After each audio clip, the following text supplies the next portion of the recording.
Pošis ir čia yra mūsų 8. renginys Didysis ieškotojų sąskrydis.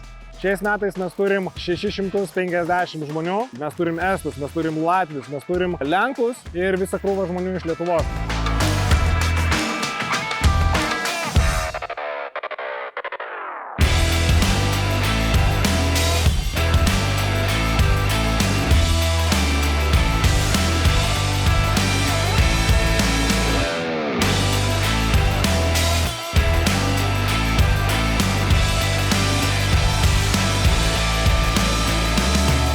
Iš 150 žetonų per pirmąją dieną jūs radot 99. Tai yra daugiausia rasta žetonų per visą renginių istoriją. Smagu, kad į Minko palapinę atkeliavo tiek daug archeologinių radinių.